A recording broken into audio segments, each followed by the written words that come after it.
Chelsea taking on Liverpool. Liverpool, despite still being top of the table, back-to-back losses. Meanwhile, Chelsea in league play, they're winless in 3. They did pick up a 1-0 win over Benfica Tuesday in a sloppy match in Champions League. So we are talking all about this one because this is a big game. When we think about Chelsea and Liverpool, it's been sloppy the last couple of weeks. Aaron, how much of a factor is that going to be in this matchup? Yeah, both of these teams, Chelsea and Liverpool, look disjointed, discombobulated. They look like they're not really on the same page with each other, with the manager. They're in a difficult period, and this match is massive for both of them. Who needs the points more? I wrestled over this. I stayed up late last night. I tossed and turned. I was like, who really needs the points more? I was like, is it Liverpool? But they're sitting top of the table. Yes, they've had a couple bad results. They're still top of the table. They'll be fine. If Chelsea loses this one, Enzo Maresca probably gets sacked. They probably sell 4 or 5 players. They probably buy 6 players. Everything kind of changes around. I think, for me, Chelsea needs the points more. For Chelsea, we've been hovering around the panic button for a while. It was like, what happens with Champions League? Oh, they win. We're like right there. No. This might be the weekend. But for Liverpool, they're still trying to figure out how to fit the pieces in that they've brought in over the summer. This is a group that has brought in huge players, Florian Wirtz being the biggest one. And our UCL coverage of Jamie Carragher talked so much about how this is a team that needs to not start Florian Wirtz. But when you think about how this group has brought in different players, when you have a team that has so many new faces, why does it take so long to get them into the mix and on the same page? Yeah, I mean, look, 4 starters for me coming into it, that's quite a big shift. Normally maybe 2 or 3 tweaks. 4 is a lot, so that takes time. And then for me, I've played with plenty internationals that have come into the league in England, and it does take time. And Stina Blackstenius always rings to mind when I think of that. You know, top player, superstar in the game now, but came from the Swedish league, and it's different tacticals. You're used to way more space. All of a sudden, WSL, you're playing against a low block. But credit to her, kept working and built herself up to one of the best in the WSL and Champions League. So I think it's a big call saying someone needs to be dropped, but I understand football's fickle game, and there's no. He's had a fair few games now, though. I think it's 7, if I'm right, come in and no goals, 1 assist. So is it time for a change? Maybe we'll see it at the weekend. Tom, this transfer number for Florian Wirtz, he's not producing. Absolutely, and with the quality of depth and the quality of options at Liverpool, at Chelsea, at any team that is vying for top 4, top 5 in England, there are going to be other options. So him being dropped from the lineup, I think that should be happening. It gives him space to kind of reset. Maybe he comes in the second half as a sub when the game states are a little bit different, a little bit more favorable to him, and even just to protect him a little bit. We won't be talking if they lose or draw against Chelsea and he starts. That's going to be the storyline immediately, why is he playing if he's not playing well? There are other options. He's being a little deferential in this attack, which I understand. If you're a new player coming into a team, you come into a champions, they need to be building it a little bit more around him or letting him be more comfortable to be you. That's why you got signed for so much money. That's why there were so many clubs who wanted to sign you. Just go be you. I think you can see it. I think now you can see the doubt start to creep in with those kind of players, that if they don't get that early goal when you're at a new club to kind of win over the fans, win over us talking about it, it's a really difficult place to be in. Yeah, it's tough as well because Florian Wirtz has displaced and changed the system for Liverpool. Liverpool played a 4-3-3. Gravenberch sitting right in front of that back 4, and they look way more open because they've changed the system to more of a 4-2-3-1, where Gravenberch gets forward more, but there's not really that cover in front of the back 4. Florian Wirtz hasn't fully settled into it. And then you've got a Dominik Szoboszlai who's been displaced. There's that EA ratings video where they drop the EAFC ratings. Szoboszlai sitting behind Wirtz when he gets his 89. On the 83, you can kind of see like a little bit of, you sure you deserve that one, bro? The shade being thrown. Yeah. Well, we're all talking about Florian Wirtz and this storyline, but you guys each picked your own. So, Tom, what is your biggest storyline heading into this Chelsea-Liverpool match? We're all talking about Florian Wirtz and a big money signing not quite hitting the ground yet. For me, this has more to do with Alexander Isak. Will Alexander Isak arrive? This is a huge match against Chelsea. There's so much history between these two teams. He comes off of not training with Newcastle as he was fighting to get this move to Liverpool. He gets it. He's getting back to fitness. He's getting back to form while learning new teammates, while coming into a team that's a little bit disjointed. And this is a spot for Isak to remind, hey, this is why I'm the British transfer record. This is why you spent so much time trying to get me from Newcastle. This is why even in a team that had Hugo Ekitike started strong, like the one signing who hit the ground running, well, guess what? We wanted Alexander Isak because you are world class. You are the difference in a couple different trophies. And against Chelsea, what a spot this would be. Creating a chance, an assist, and a goal. What is going to be enough for you for Isak? Goal. I like his build-up play. I like his link-up play. I like that he can give an assist, but we spent a lot of money. You spent a lot of money on that player. This dude is in here to score goals, and this is a big game for him to do that. I'm not worried about Alexander Isak. He spent all off season being isolated, trying to figure out if he was gonna leave, he was gonna stay. He had no preseason with this Liverpool. You see, he's gassed after like 10 minutes. He makes 2 runs. He's like, when he gets to full fitness, he'll be completely fine. I don't have worries about Isak. I have worries as an Arsenal supporter for Isak, but I don't have worries about him as a player. Clarifying it. yeah. Sorry, last one. Yeah. You got it. Okay, so then what's your storyline if you're not worried about this? My storyline is Liverpool's rest defense against Chelsea's counter. This Liverpool, I just talked about it a little bit. They have changed their system. They no longer play with a straight 4-3-3, 3 in midfield with 1 sitting right in front of the back 4. Gravenberch did an incredible job last year cleaning up attacks, recycling the play, and now the system has been shifted. He's sitting beside McAllister. He's got freedom to go forward, but there isn't really that protection in front of the back 4. And Liverpool are so attacking that both of their fullbacks fly up, and it leaves their center backs very, very isolated.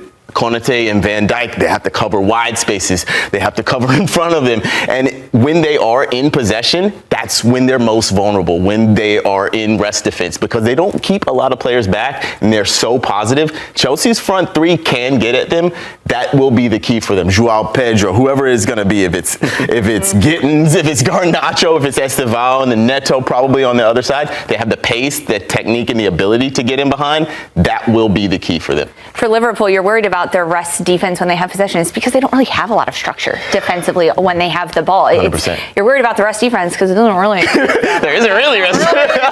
It's not really there. Yeah. Jen, what are you looking at in this matchup? Yeah, I mean, we've talked a lot about Liverpool's forwards and Isak, whether he'll show up at the weekend. If they do, Chelsea's backline have a problem for me. I think they've got big injuries. Tosin, Wesley Fofana, also Chalobah. He's suspended going into this weekend, and he's been one of Chelsea's one of best players this season. So for me, as a former defender, one of the biggest things when you're coming up against best strikers is consistency, structure, shape, cohesion. If you're looking at a backline that's going to be changed a lot, could be a big issue for a Liverpool side that have got something to prove. Off the back of 2 ties, you're going to have forwards that are going to come after it.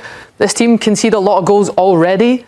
So injuries, red cards in the back line, a lot of changes could be problems for Chelsea. With all those changes, it does make for different starting lineups. Let's take a look at what Liverpool is projected to do in their starting lineup, because we've talked a lot about whether it's Isak or who is it going to be in the midfield. We really haven't talked a lot about Mo Salah, Tom. No. This is a player that has not hit his peak. He hasn't even met his average at this point. What do we need to see out of him in this match? Hopefully some more familiarity. So again, like Aaron was saying, it has been more shifted to a box midfield with Wirtz to try to get the best out of a lot of these players. And that puts Salah in. Does he have to provide the width? He doesn't get to play quite like an inside forward.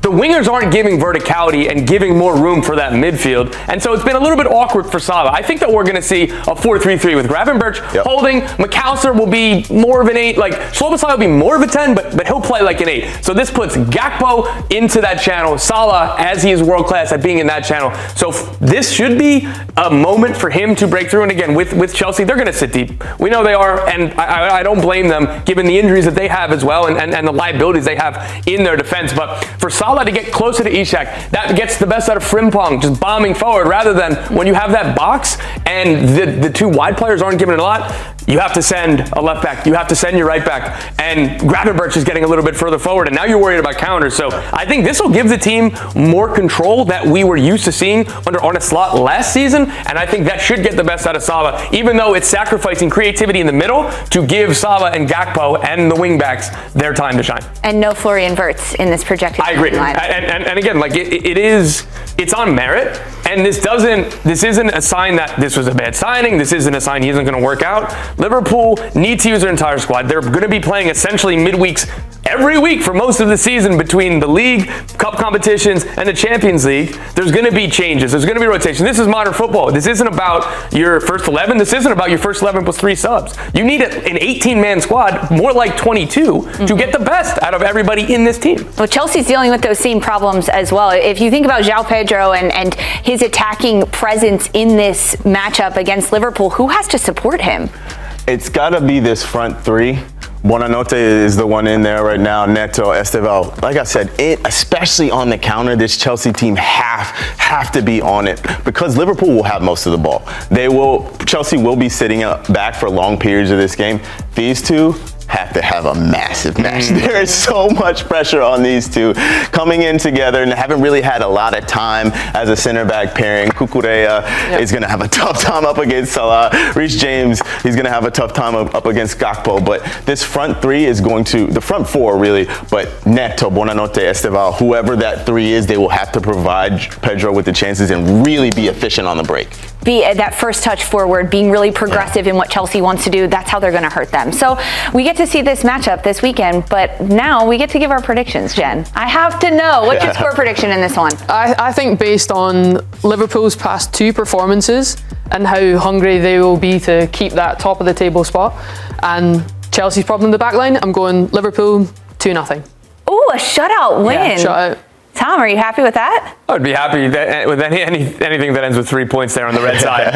But for me, I think that there's going to be goals in this game. I do not trust the rest of the defense. I do not trust Konate to not have a mistake. I still think Liverpool will take 3 points, but whether it's 2-1, 3-1, 3-2, Chelsea has a goal in this game at least. And if they take the most of their transition opportunities, if they take the most of when Liverpool are vulnerable, they can absolutely and honestly easily win this game. But I'm still going with Liverpool because they're due for a better performance. I'm also going with Liverpool. I think 3-1. That they will concede a goal, I believe, but they just score so many goals. I think they're going to be hungry to get back on track.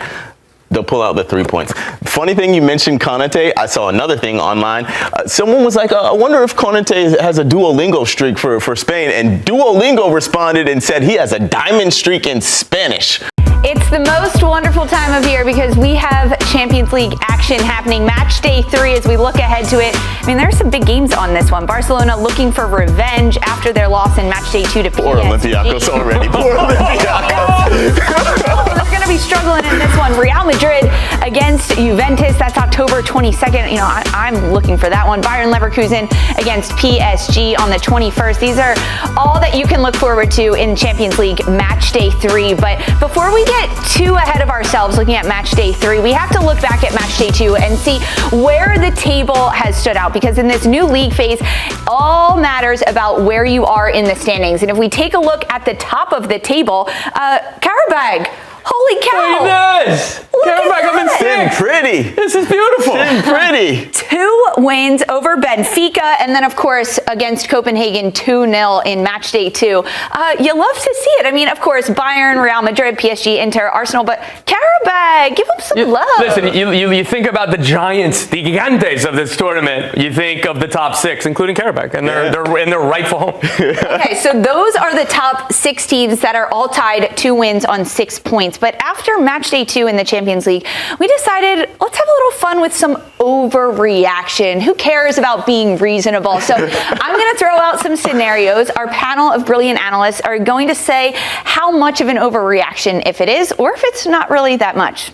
Any questions, my friends? I'm here for it. All right, let's rock and roll. Let's Our first one is that Bayern should be favorites to win this Champions League season. That's an overreaction. Do you think What? I do. They're top I do. of the table. I agree with Aaron. But the 2 teams we watched yesterday, those are my 2 favorites. PSG, the reigning holders, they just absolutely balled against Barcelona yesterday. The first 20 minutes aside, PSG is your favorite. Barcelona directly in behind them. I don't yet put Arsenal there because they don't have that winning pedigree. They don't have anyone who has won Champions League. They have the squad, but not the pedigree. Liverpool is up there easily. Bayern are amongst the favorites for me, but it's still PSG and Barcelona top two easily. I don't think it's an overreaction though. I don't know. When you've got a striker like Harry Kane, absolutely banging them in, So good. and they're just scoring so many goals as a team, let alone Harry Kane to add to that. But I think their stats for me speak for themselves. I think they're sitting sweet at the top. You can't argue with that. So for me personally, I don't think that one is an overreaction. In a neutral site, Yeah. Bayern versus PSG. Let's just assume everybody's healthy for both teams. You would say Bayern is a favorite. Everyone's healthy. Yeah, let's say that. I'm saying I don't think it's an overreaction. That's but fair. that's a big giant matchup head to head, which is why this rock with that. competition league phase is so fun with it too. Yeah. Right? I can rock It with makes that. the league phase pretty fun. Okay, so we have overreaction, not so much. Oh, I agree with Aaron. Slight overreaction again. They are. I would put them in that top tier, but Yeah. to say the favorites, overreaction. Yeah. Well, Bayern Munich, they are at the top of the top 5 leagues. They are number 1 in most of the scoring stats. That is shots on target and the chances that they've created. So they have a chance to keep going. Plus, they've got Harry Kane up there. Okay, let's move on to our second one. Liverpool will only win 1 of their next 5 Champions League matches, Tom. Overreaction. What are you talking about? They're struggling right now, but I think that they're just going to be okay. And even if it'd be disappointing if they only win 2. So to set the line here at 1, that's a vast overreaction. Very optimistic fan over here. Optimistic No, to no, win okay. 2 out of 5. Listen, I got you, Tom. I'm an you. Arsenal supporter. I hate Liverpool. This is a vast That's why we overreaction. separated you This is a guys. vast overreaction. Okay, let's look at their next fixtures. Frankfurt, Liverpool will beat Frankfurt. It might be 7-4, but they're going to beat Frankfurt. Madrid, we can scratch that one off. PSV, they're going to beat PSV. Inter, we can scratch that one off too.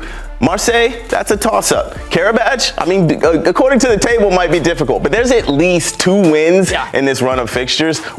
Just one is a vast overreaction in my book. Yeah, but you're only saying 2. At least. Well, I'm just at saying, least. If I wrote down disrespectful Frankfurt, PSG, Karabakh. I didn't want to disrespect Karabakh, but 3 wins is how I see this run of fixtures going. They're saying 2 because the bar was set at 1. Yeah. Like, I totally get it. Yeah. Overreaction for me. I think. Look, they still. I understand it. They haven't been playing well, but they still managed to carve out results. 2 ties back to back is not where they want to be, and all of a sudden the conversation completely changes. But I'm still backing them. They'll get minimum 2, shall we say? I'll back you. I think that this might look a little silly in hindsight, but that's what overreactions are for. 100%. Well, Liverpool have lost 5 of their last 8 away games in all comps. That's as many as their previous 34 matches before. So when you look at the upcoming schedule, I think the road games are the ones that you might get a little shaky on with this Liverpool side. That's fair, and that there are no easy games, or essentially no easy games in this competition. But Liverpool, again, they're among the favorites in the top 5. If you guys had said it at 2, great. then maybe we would have a real It'd be a different combo. debate, yeah. We might be shaking a little bit, but one's a lot. That's a production. Let's start this. Okay, let's move on to our next overreaction. Kylian Mbappé will break Ronaldo's Champions League record, 17 goals in this season, Jen. I mean, I think it is an overreaction. I think 17 is a huge ask from like prime Ronaldo, right? That's back in 2013-14. That is prime Cristiano Ronaldo. He has scored 5 from opening 2 games, so I do understand where it's coming from. But that amount of goals is still a big ask. But what a player, what a finish. I don't think it's an overreaction because of, again, how incredible this player is, but let's just sheer numbers, sheer basic math. There's more games in this competition now than that Ronaldo era, so it's not even necessarily saying that Mbappe is a better player than prime Ronaldo, though maybe we'll see if he is, but there are more games, and him starting with 5 goals in 2 games, and he's the kind of guy that he'll know if he's on 16, to the point where, let's watch out. So they play Benfica on the final match day of the group stage. Is there a possibility that we get a little Ronaldo loan to Benfica? Ronaldo plays right back just to defend Mbappe. Just to man mark Mbappe. Just to maintain. Because Ronaldo's going to know that too. The only person more than Mbappe who's going to know what the record is Ronaldo. He's keeping his record. I think that Mbappe could potentially do it, considering his form right now and how he's run so well. I mean, 5 goals in 2 matches, and the statement performance this week for Mbappe, to me, the hat trick and the style that he performed, I think he's only going to continue to take strides forward. And if he knows that record is out there to be set and taken, don't you just want it that much more? Yeah, if my math is correct, if Real Madrid go to the final, they will play 15 more games. There's 8 more group stage games. When I first heard this, I was like, that's crazy. He's never hitting that mark. But when I looked at the matches they're going to play, the group stage matches, the number of matches they will play if they do get to the final, it's not an overreaction. I don't think he'll do it. I don't. 17 goals is so many in Champions League. You got to factor in injury and being rested, all these different things. And then when you get to the knockout rounds, he's not going to be scoring 2-3 goals every game. Still, though, it's not an overreaction because he could do it. Anything is possible when you're a superstar goal scorer. Okay, let's move over to our last one that we have. Benfica and Jose Mourinho, they fell 1-0 to Chelsea on an own goal. So this overreaction is that Benfica won't advance past the league phase. This is not an overreaction for me. I don't think they're getting out. I looked at their next matches. This is tough. Newcastle, Leverkusen, yes. Ajax, Napoli, Juve, Madrid. Real Madrid. What a gauntlet. They're not getting out of there. They're not getting out of there. I don't see it. It's too tough. Yeah. Too many top teams in there. This is why league phase, picking up points. And I know it was a narrow defeat against Chelsea, but there's some top opposition, and can I see them picking up enough points? I don't think so. I don't think so either, but the only kind of caveat, if Juve have clinched, if Real Madrid have clinched, are they playing backups? Maybe, and that isn't even Is Mbappé playing, trying to get that Mbappé plus the U23. Right. He's trying to break that record. I think for Benfica, it's going to be more, can they disrupt other teams? Can they take points off those other teams that are trying to break into the top portion of it or go into that playoff round? That to me is where Benfica is going to play spoil. William Saliba opens up on Arsenal frustrations and his mission to win trophies. William Saliba has officially committed his long-term future to Arsenal, signing a new 5-year contract and turning down interest from European giants like Real Madrid. But for the French defender, this decision wasn't just about loyalty, it was about unfinished business. Speaking candidly about his journey so far with the Gunners, Saliba made it clear he's not satisfied yet.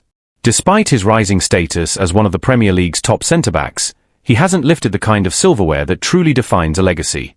He, Trent Alexander-Arnold, won some titles with Liverpool, Saliba said, when asked why he stayed at Arsenal despite Real Madrid's interest. Me? I haven't won anything here yet, just the Community Shield. That's not enough. I haven't done anything to feel like I should leave. I want to win trophies here. A lot of them. This level of honesty is rare and refreshing. Saliba's hunger reflects the mood of the squad and the expectations of the fans. And it's a mindset that manager Mikel Arteta deeply values. It's great news for the club, Arteta said of the contract extension. Willie deserves this. His impact on the team has been phenomenal. We're building something special, and he's a key part of that foundation. Saliba also confirmed he's now fully recovered from the ankle injury that briefly interrupted his season. As Arsenal prepares for their Champions League clash against Olympiacos, he's clear about what needs to happen next. The club's long trophy drought has to end. I've been here for 3 years, and every time we finish second, it stings, he admitted. You go on vacation, but you're not really celebrating. You're thinking about what could have been. It doesn't feel right. Saliba's frustration isn't only about missed trophies. His path to becoming a starter at Arsenal wasn't smooth. After signing from Saint-Étienne in 2019, he spent the better part of 2 years on loan, including a spell at Nice that, at the time, left him questioning everything. When I arrived in 2020, I didn't play for 6 months. Then I was loaned out. Of course, I had doubts. I wondered if I'd ever play for this club, he said. But I told myself I couldn't leave without trying. Even when I was training with the under-21s, I kept working. When they told me in December it was best to go on loan, I was angry. I needed to play. But I never gave up. I went, I played, I came back, and I proved I could start. I'm proud of that. It shows you should never quit. That resilience, the refusal to walk away even when the odds were stacked against him, has shaped the player and the man Saliba is today. It's also what makes his connection to the club feel so personal. His love for Arsenal started long before he ever wore the shirt. Growing up in France, it was Thierry Henry, a club legend and Saliba's childhood hero, who made Arsenal feel like home, even from afar. My first Arsenal jersey had Henry on the back, he recalled. He was incredible to watch. Being French and seeing someone like him at a club like Arsenal, it inspired me. I was young, but I remember watching clips, especially that Champions League final in 2006 against Barcelona. That stayed with me. Now, Saliba isn't just wearing the same colours as his idol, he's trying to carry on that legacy. His admiration for Henry became motivation. His loyalty to Arsenal is about more than a contract. It's about identity, pride, and ambition. Despite heavy links to top European clubs, including Real Madrid, Saliba insists he never seriously considered leaving. To be honest, I wasn't really focused on the outside interest, he said. I was focused on staying here. I knew I wanted to be part of this project for years to come. So I'm happy. I'm proud to sign a new contract and keep going. And he's not the only one feeling the pressure to deliver. Mikel Arteta knows that expectations have changed. From the moment I took the job, I knew I wanted to win big trophies here, Arteta said. That's the standard. That's the ambition. No one needs to remind us of that. It's what we expect from ourselves. Excuses have never been part of my mindset. As Arsenal prepares for another shot at glory, both domestically and in Europe, Saliba stands at the heart of it all, stronger, more determined, and more connected than ever to the club he now proudly calls home. Saliba's commitment arrives at a crucial time for Arsenal. After back-to-back seasons of falling just short in the Premier League title race, the pressure to finally convert progress into silverware is at an all-time high. His decision to stay signals not just belief in the project, but also a call for accountability, both from himself and his teammates. Inside the dressing room, his words have reportedly resonated. According to sources close to the squad, Saliba has emerged as a growing leader, not just through his performances, but in how he's approached the off-season, rehab, and now the new campaign. For a player still only 24 years old, it's a sign of maturity and ambition. The timing of his comments, ahead of a critical Champions League group stage opener, only heightens their impact. Arsenal's return to Europe's top competition last season ended in disappointment, exiting in the quarter-finals. Now, with a more seasoned squad and a stronger defensive core, there's an expectation that they'll go further. For Saliba, that means not only defending with discipline, but setting a tone of seriousness and hunger from the backline forward. Outside the club, his decision to reject Real Madrid has stirred conversation in both England and Spain. Some pundits have framed it as a rare example of a top young talent turning down the allure of Madrid in favour of loyalty and unfinished work. Others see it as a signal that Arsenal, once again, is a destination club, capable of retaining elite talent in their prime, not just developing it. That kind of perception shift matters, particularly as the Gunners continue to compete for high-profile signings and work to maintain the progress made under Mikel Arteta.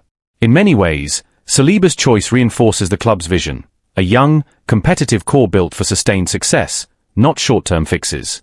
Still, questions remain. Can Arsenal handle the pressure of being favourites? Can they manage the physical and mental demands of chasing a title across multiple fronts? And how much longer will players like Saliba remain patient if the club doesn't deliver the trophies they now publicly crave? For Saliba, at least, the answer is simple. He's staying because he believes it can happen, and that it should happen.